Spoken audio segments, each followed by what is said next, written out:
Esta é uma mensagem bíblica produzida pela Orvalho.com, um ministério de ensino ao corpo de Cristo.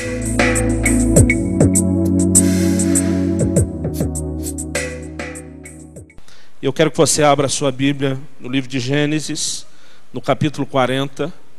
Nós vamos ler o capítulo todo, são 20 e poucos versículos. Na semana passada, nós iniciamos uma série de 3 mensagens sobre os sonhos. Deus tem nos dirigido a falar sobre o assunto, a ensinar e ministrar a respeito disso. E na semana passada, nós ministramos principalmente em cima de Filipenses 2,13, que diz que Deus opera em nós tanto o querer como realizar segundo a sua boa vontade. Então nós mostramos que essa vontade de Deus, que queremos tanto cumprir e obedecer sendo agradável a Ele, ela não necessariamente é sinalizada apenas do lado de fora da nossa vida, nas circunstâncias, ou por meio de profecias, ou de outras pessoas que tragam a palavra de Deus, um sonho, uma visão. Mas nós mostramos que a melhor forma de entender qual é a vontade de Deus para nós é procurar do lado de dentro. Deus, antes de nos levar a realizar qualquer coisa para Ele, Ele opera primeiro o querer. E nós mostramos na semana passada como Deus trabalha plantando sonhos nos nossos corações. Como Deus enche os nossos corações com anseios, com vontades específicas. E nós encorajamos os irmãos a dar mais atenção aos sonhos que você tem percebido no seu coração e ao longo da sua vida. E nós mostramos que isso tem uma grande probabilidade de ser um sonho de Deus. Então dissemos que hoje faríamos, e faremos isso, estaremos ensinando sobre como você pode distinguir que sonho é o sonho que tem estado no seu coração. Se é um sonho de Deus ou um sonho seu mesmo. Porque a partir do gás que nós demos semana passada, incendiando você a sonhar, e de um certo poda que nós vamos dar na asa de alguns hoje, tentando mostrar se o seu sonho é de Deus ou não, nós queremos chegar na semana que vem, querido, com a soma desses 2 entendimentos. Tanto do fato de que Deus age por meio de sonhos, como de que nós precisamos saber peneirar o que são os nossos sonhos e os sonhos dele, porque na semana que vem, se Deus nos permitir, nós vamos trazer uma palavra mostrando como você deve lutar pelos seus sonhos. E nós vamos ter um tempo de oração, de intercessão, de ministração sobre a vida dos irmãos. Eu quero lançar um desafio, que seja uma semana de jejum, de oração, de busca, de preparação na presença do Senhor, porque nós estamos crendo que o desfecho do domingo que vem, ele vai ser um momento profético de rompimento, no reino do Espírito, de alcançarmos algumas coisas, de ver Deus realmente tocando as nossas vidas, nos movendo em direção àquilo que é o sonho dele para nós. Então nós queremos que você esteja realmente envolvido, buscando aquilo que Deus pode, e temos certeza Ele quer fazer na sua vida, amém? Então acompanhe comigo em Gênesis, no capítulo 40, nós vamos tomar esse texto como nosso texto base. Se alguém perto de você estiver sem Bíblia, deixa ele pegar aquela carona, aquela esticada de pescoço aí na sua Bíblia e acompanhar a leitura com você. Diz assim: passadas essas coisas, aconteceu que o mordomo do rei do Egito e o padeiro ofenderam o seu senhor, o rei do Egito. Indignou-se Faraó contra os seus 2 oficiais, o copeiro-chefe e o padeiro-chefe, e mandou detê-los na casa do comandante da guarda, no cárcere onde José estava preso. O comandante da guarda pô-los a cargo de José para que o servisse, e por algum tempo estiveram na prisão. E ambos sonharam, cada um seu sonho na mesma noite, cada sonho com a sua própria significação. O copeiro e o padeiro do rei do Egito, que se achavam encarcerados. Vindo José pela manhã, viu-os, e eis que estavam turbados. Então perguntou aos oficiais de Faraó, que com ele estavam no cárcere da casa do seu senhor: por que tendes hoje triste o semblante? E eles responderam: tivemos um sonho, e não há quem o possa interpretar. Disse-lhe José: porventura não pertence a Deus as interpretações? Contai-me o sonho. Então o copeiro-chefe contou o seu sonho a José, e lhe disse: em meu sonho havia uma videira perante mim, e na videira 3 ramos. Ao brotar a vide havia flores, e os seus cachos produziam uvas maduras. O copo de Faraó estava na minha mão. Tomei as uvas e as espremi no copo de Faraó, e o dei na própria mão de Faraó. Então lhe disse José: esta é a sua interpretação. Os 3 ramos são 3 dias, e dentro ainda de 3 dias Faraó te reabilitará e te reintegrará no teu cargo, e tu lhe darás o copo na própria mão dele, segundo o costume antigo, quando lhe era copeiro. Porém, lembra-te de mim, quando tudo te correr bem, e rogo-te que sejas bondoso para comigo, e faça menção de mim a Faraó, e me faça sair dessa casa, porque de fato fui roubado da terra dos hebreus, e aqui nada fiz para que me pusessem nessa masmorra. Vendo o padeiro-chefe que a interpretação era boa, disse a José: eu também sonhei, e eis que 3 cestos de pão-alvo me estavam sobre a cabeça. E no cesto mais alto havia de todos os manjares de Faraó, arte de padeiro. E as aves os comiam do cesto na minha cabeça. Então lhe disse José: a interpretação é esta: os 3 cestos são 3 dias. Dentro ainda de 3 dias Faraó te tirará fora a cabeça e te pendurará no madeiro, e as aves te comerão as carnes. No 3º dia, que era aniversário de nascimento de Faraó, deu este um banquete a todos os seus servos. E no meio desses reabilitou o copeiro-chefe e condenou o padeiro-chefe. Ao copeiro-chefe reintegrou ao seu cargo, no qual dava o copo na mão de Faraó. Mas ao padeiro-chefe enforcou, como José havia interpretado. Queridos, esse texto, ele fala sobre algo importante. Ele faz uma menção de um episódio histórico, um momento que de fato aconteceu um dia na vida de José e desses homens. Mas ele também tem aqui uma carga de ensino simbólico, de tipologia. Alguns anos atrás, quando eu tive o privilégio de servir na equipe pastoral do pastor Harold McLeod, de Guarapuava, que esteve conosco aqui no dia 1º, estávamos vivendo um momento na igreja onde percebemos que o Espírito Santo começou a mexer conosco, nos provocar em relação aos nossos sonhos, nos desafiar a sonhar, a resgatar os nossos sonhos, a não desistir deles. Mas em algum momento eu lembro que nós nos íamos perguntando entre nós, os pastores, se haveria um meio, uma forma de sabermos discernir e julgar o que era o nosso próprio sonho ou o que pudesse ser o sonho de Deus. Reconhecíamos que, embora muitas vezes no nosso próprio coração estamos desejando aquilo que é uma semente que Deus plantou, reconhecemos também que havia a possibilidade de muitas vezes criarmos as nossas próprias fantasias ou errarmos nas nossas motivações, e naquela preocupação pastoral de que se fosse estabelecida uma palavra, que trouxesse clareza a respeito disso, nós nos vimos num grande dilema. Ninguém conseguia achar um único versículo bíblico que nos ensinasse a julgar com clareza o que eram os nossos próprios sonhos ou os sonhos de Deus na nossa vida. Mas Deus deu graça ao pastor Harold, que enxergou de uma maneira especial alguns princípios nesse texto, e aquilo me marcou, me impactou tanto, que eu faço questão de, quando ensino sobre o assunto, tentar manter a espinha dorsal da exposição que ele trouxe, de acordo com aquilo que Deus lhe havia dado. E eu quero dar esse crédito antes de ministrar. Apesar de que vamos talvez fazer algumas aplicações específicas, usar alguns outros exemplos bíblicos, eu percebi naquele dia que havia uma revelação, um princípio tremendo nesse texto. E essa tem sido, querido, a peneira que nós temos usado para procurar testar cada um dos sonhos que enche o nosso coração.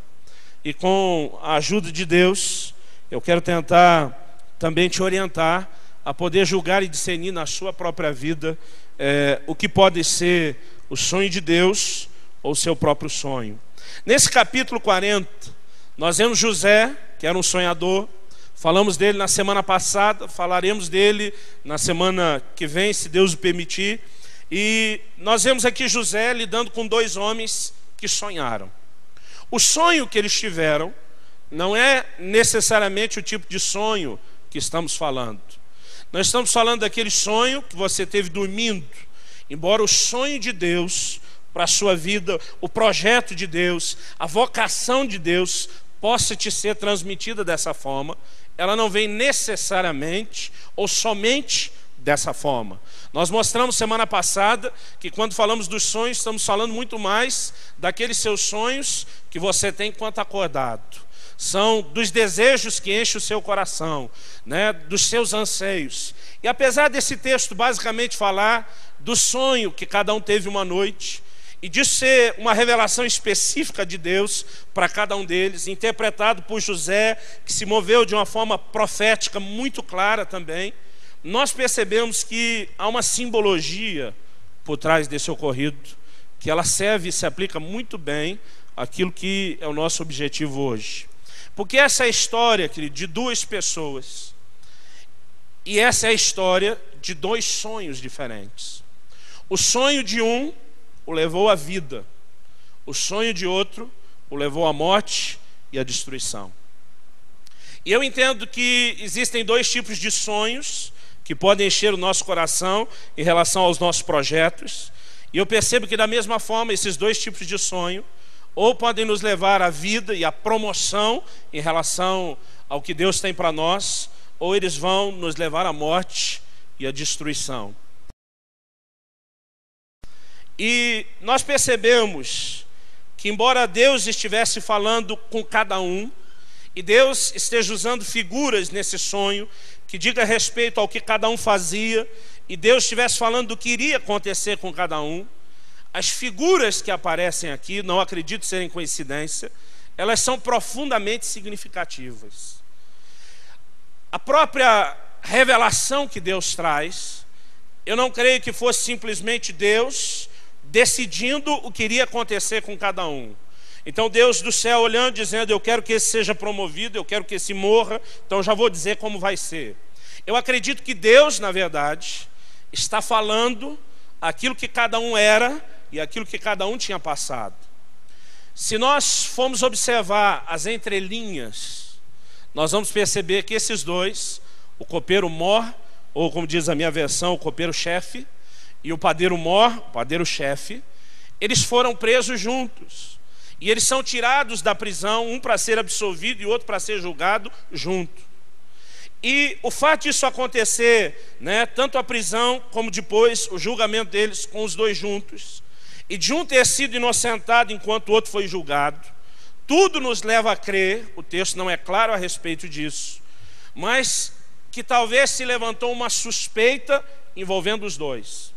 E que até que se apurasse quem realmente era o culpado, os dois preventivamente são colocados na cadeia. Então, se isso de fato faz parte daquilo que nós podemos perceber nas entrelinhas do texto, isso nos ajuda a entender um pouco de cada um dos dois. O copeiro não devia, mas o padeiro devia. A maneira como os dois também se comportam diante de José é diferente. A Bíblia diz que quando José vem pela manhã, os dois estão turbados. Mas quando José pergunta o que aconteceu, o copeiro é aquele primeiro a abrir o coração. E ele já vai falando. O padeiro, diz a Bíblia, que porque ele viu que a interpretação do sonho do outro era boa, então ele se animou a falar. Talvez ele nem falasse se a interpretação do sonho do outro não o tivesse empolgado. Então, querido, nós percebemos que são pessoas diferentes, que agiam de formas diferentes, se comportavam de forma diferente, e eu creio que este sonho que vem seguido de uma interpretação, ele está bem ligado à forma e à maneira de cada um ser e agir. É isso que me chama ainda mais atenção, pela tipologia diferente que está no sonho de cada um deles. Então, eu quero chamar a sua atenção, seguindo esse trilho dessa palavra que o pastor Harold nos entregou anos atrás, e eu quero que você examine comigo as características do sonho do copeiro, que é o sonho que o levou à vida e à promoção. E nós vamos perceber que isso se encaixa com os moldes bíblicos daquilo que também pode nos levar à nossa promoção e à vida em Deus. Depois nós vamos analisar as características do sonho do padeiro, e nós vamos perceber que essas características, elas combinam com o ensino claro e explícito de outros textos, especialmente do Novo Testamento, daquilo que o levou à destruição e que também pode trazer destruição ou dano nas nossas vidas. E depois de ter falado do sonho dos dois, eu quero fazer um contraste. Esse será o momento em que eu quero tentar te levar a responder para você mesmo, não para mim, talvez ao Espírito Santo que sonda o seu coração hoje. Eu quero te levar a responder qual é o seu sonho, porque é em cima disso que nós vamos orar. Porque antes de lutarmos pelos nossos sonhos, semana que vem, nós queremos ter a certeza de pelo que nós estamos lutando. Amém? Então, as características do sonho do copeiro. Acompanhe comigo ali a partir do versículo 9. Então o copeiro-chefe contou o seu sonho a José e lhe disse: em meu sonho havia uma videira perante mim. Diga comigo, videira. Versículo 10 diz assim: na videira 3 ramos. Diga comigo, ramos. Ao brotar a vide havia flores e seus cachos produziam uvas maduras. Diga comigo, uvas. Ok. Essas 3 palavras, queridos, são chaves para podermos entender a simbologia do sonho dele. Eu não sei quantos estiveram aqui na terça, mas estivemos ministrando aos líderes justamente sobre a videira verdadeira. Mostramos a tipologia de Cristo como a videira e de nós os seus ramos, sendo a igreja a extensão dele, ligado a ele. E falamos sobre o princípio da frutificação, que deve sempre ser entendido a partir da visão da videira. Agora, o fato deste homem ter sonhado com a videira e com uvas, isso falava diretamente também ao seu trabalho e à sua profissão, porque ele era o copeiro-chefe. Ele era responsável pelas bebidas do rei, não só por prepará-las, por cuidar delas, por servi-las, mas por testá-las. Se houvesse envenenamento, o homem de confiança morria primeiro, né? E era um lugar que exigia extrema confiança. Então, isso nos leva mais uma vez a entender que se um homem como esse tivesse em algum momento colocado em xeque a sua confiança realmente que o faraó tinha nele, ele não seria restituído a essa posição. Isso é mais um argumento que nos ajuda a entender que ele havia sido inocente naquela questão. Mas, apesar de Deus estar falando com ele e a respeito daquilo que ele fazia, a simbologia é muito forte. Basicamente, o sonho deste homem é o seguinte: ele toma da videira, do fruto da vide, e ele espreme no copo de Faraó e o serve. E eu quero ser bem direto, querido, no significado que nós vemos por trás disso. Nós vamos perceber, ao contrastar com o sonho do padeiro, que muitas vezes nós estamos procurando tomar daquilo que é nosso, da nossa própria habilidade, da nossa capacidade, para que de alguma forma, através disso, a gente alcance não só o reconhecimento de outros, mas a satisfação de sentirmos que fazemos bem algo. Mas a figura deste homem tomando da videira nos fala de um princípio importante. Nos fala sobre a importância de tomarmos não daquilo que é nosso, mas daquilo que é de Cristo. Essas uvas não são produzidas por ele, diferente dos pães do padeiro. Elas brotam espontaneamente da videira. E eu quero tomar aqui, querido, a tipologia que nos fala da importância de tomarmos não daquilo que é nosso, mas daquilo que é de Cristo, através da nossa relação com ele. E depois de tomarmos não daquilo que é nosso, mas de Cristo, nós tomamos não em benefício próprio, mas tomamos disso para espremer no copo e servir uma outra pessoa.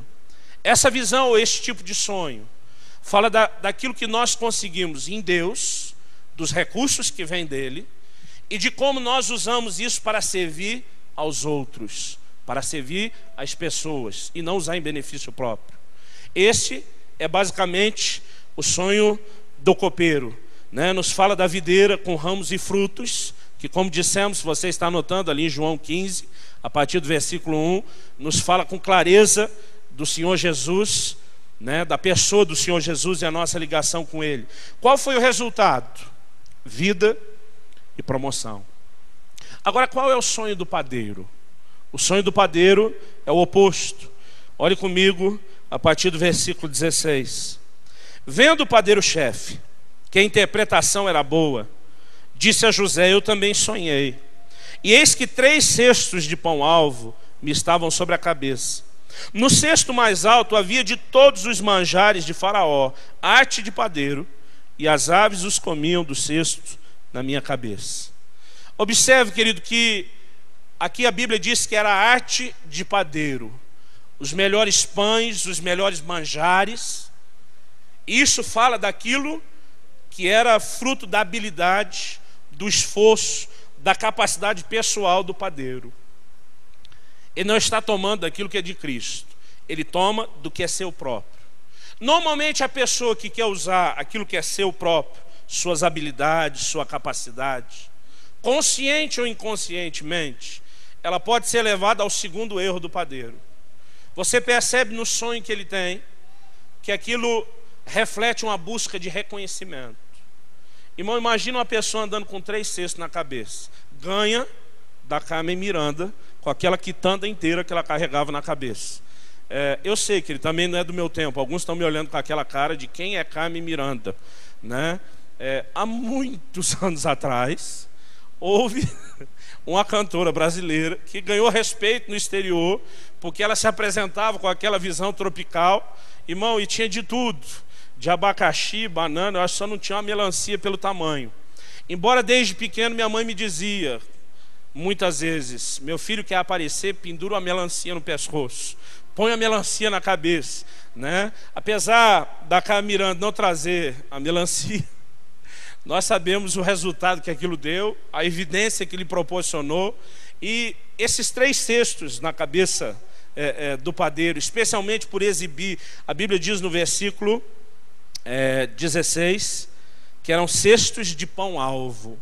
Alguns comentaristas falam que esse é um tipo de pão distinto dos demais, produzido e usufruído somente nos palácios. De qualquer forma, o versículo 17 reflete que eram manjares de Faraó e que eram da arte do padeiro. Esse sonho, querido, fala de alguém que usa da sua própria habilidade e que busca reconhecimento, que busca, de alguma forma, aceitação das pessoas. E este foi o sonho que não só terminou em morte, mas a Bíblia diz que as aves comiam desse cesto. Isso para mim é uma das figuras mais significativas. Porque se você for a Mateus capítulo 13, quando Jesus está usando a tipologia bíblica, né, e ele está falando ali sobre a parábola do semeador, ele fala que algumas sementes caíram à beira do caminho, vieram as aves e comeram. E quando os discípulos pedem que Jesus explique aquilo, ali em Mateus 13, no versículo 19, Jesus diz que as aves do céu são os demônios que vêm roubar a semente. Sabe, querido, da mesma maneira como nós olhamos para essa videira e vemos uma tipologia de um sonho, né, que é alimentado, que é recebido, que é suprido pelo que provém do Senhor para servir os outros, nós vemos no padeiro oposto algo de si mesmo, que busca o seu próprio reconhecimento. E esse é o tipo de sonho do qual Satanás e os seus demônios se alimentam. E este é o tipo de sonho que nos remete à destruição e à morte. Se você for observar, querido, alguns princípios bíblicos que precisam ser observados, você vai ver que nem sempre aquilo que o coração de alguém anseia muito significa ser o sonho de Deus ou vai levá-lo à vida. Abre comigo em 1 Timóteo, no capítulo 6.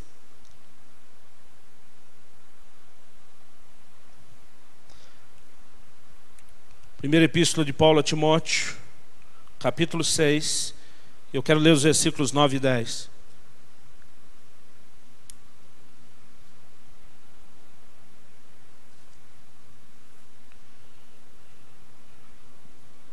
Diz assim: ora, os que querem ficar ricos caem em tentação e cilada, e em muitas concupiscências insensatas e perniciosas, as quais afogam os homens na ruína e perdição. Porque o amor ao dinheiro é a raiz de todos os males. E alguns nessa cobiça se desviaram da fé e a si mesmos se atormentaram com muitas dores. E o versículo 11 ele começa dizendo: tu, porém, ó homem de Deus, foge dessas coisas. Sabe, queridos, nós precisamos separar e distinguir algumas coisas. Quando os irmãos nos vem ministrando ou ensinando sobre finanças, nós temos batido muito no enfoque. Eu creio que Deus deseja nos prosperar, porque se eu e você não formos abençoados, nós não vamos ter muito para transbordar na vida de outros. E só pode abençoar quem é abençoado. E eu creio que Deus deseja nos usar para alcançar recursos e podemos transbordar no reino de Deus, na casa do Senhor e na vida de pessoas necessitadas que Ele coloca no nosso caminho. E eu acredito, querido, que Deus, Ele deseja nos prosperar. Mas sabe, nós precisamos saber separar aquilo que é a vontade de Deus e de onde a nossa própria ambição egoísta pode se confundir. Há pessoas cujo único sonho, meta e propósito de vida é ganhar dinheiro. E elas não apenas estão procurando ganhar dinheiro sozinhas, sem a bênção de Deus, porque muitas vezes quebram os princípios de Deus, fazem tudo do seu próprio jeito, se concentram só na sua capacidade, na sua habilidade. Mas além de estarem agindo como padeiro dessa forma, o que elas estão buscando não é só usufruir do que vão ganhar, somente elas, mas através disso passar uma mensagem. Uma mensagem à sociedade, uma pessoa próxima pode ser o alvo dessa mensagem. Eu tenho conhecido pessoas, querido, que durante toda uma vida buscaram ser bem-sucedido nos negócios, nas finanças, só para provar algo ao pai que disse que ele nunca seria nada. Só para provar algo àquela pessoa, o cônjuge que o abandonou e disse: você sem mim vai morrer e não vai prosperar nunca. Eu tenho visto pessoas que abraçaram um sonho, e eu não chamaria isso nem de vingança, eu chamaria isso de uma defesa do próprio orgulho, onde a pessoa tenta de alguma forma mostrar que ela é alguém. A sede de reconhecimento tem trazido danos terríveis a muita gente. E muitas vezes esse tipo de coisa, querido, é a motivação que nos leva a ganhar dinheiro.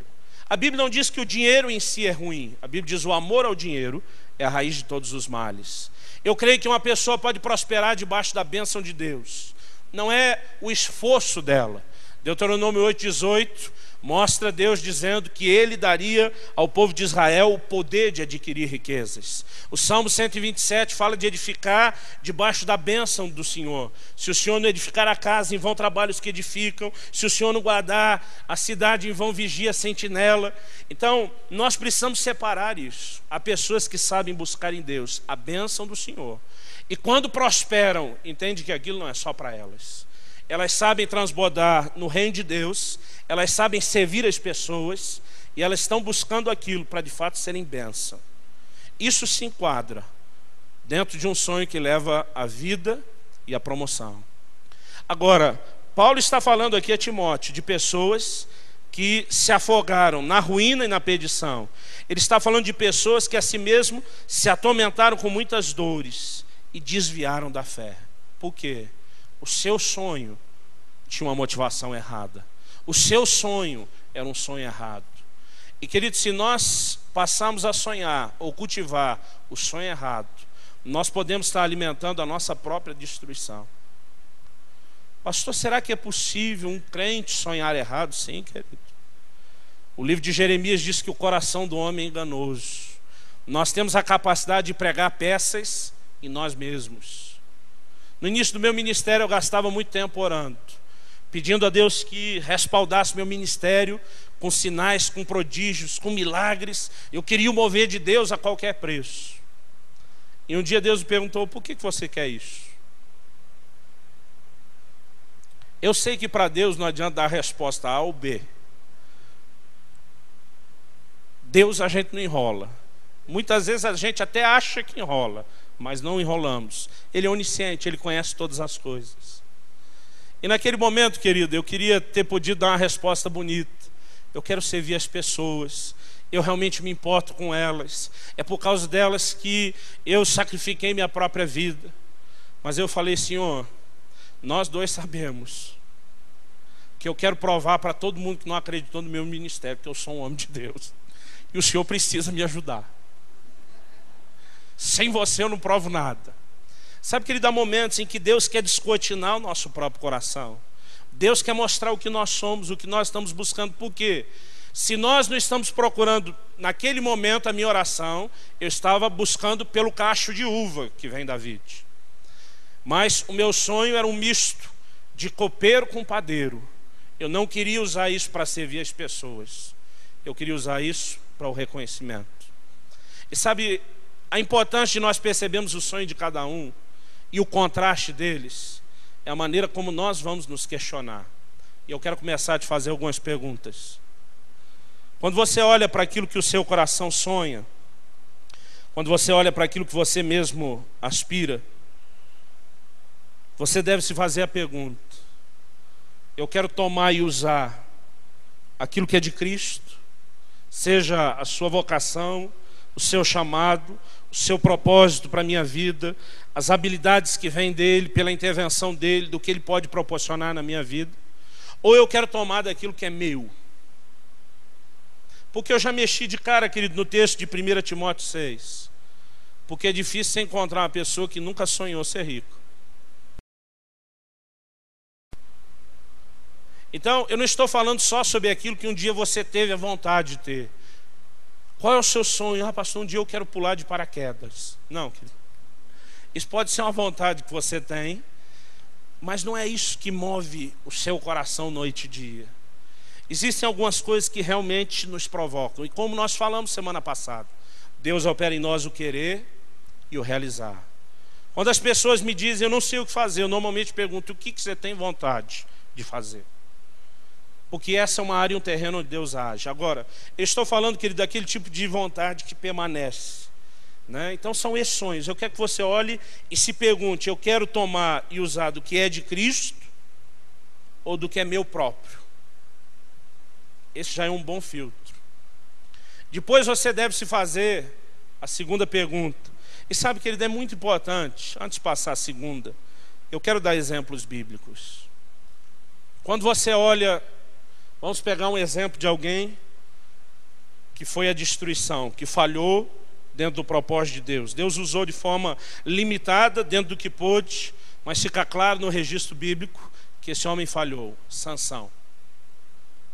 Sansão tinha um chamado e uma vocação de Deus, que foi uma palavra dada desde antes do seu nascimento, que ele seria um juiz e um libertador para o seu povo em relação ao jugo dos inimigos, em específico nós podemos destacar aqui os filisteus. Esse era o seu chamado, era o seu propósito. Agora, a capacidade de realizar isso não era algo que estava nele como pessoa. Quando criança, eu imaginava um Sansão de 2 metros de altura, né, por 1,5 de largura, aquele cara que parecia um armário, todo musculoso. Imaginava uma pessoa forte na sua estrutura física.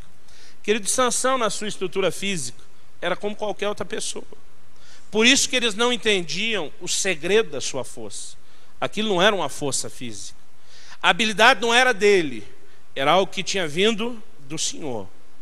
Até esse ponto, nós podemos pegar o sonho de Sansão e dizer isso se encaixa nos moldes do sonho do copeiro.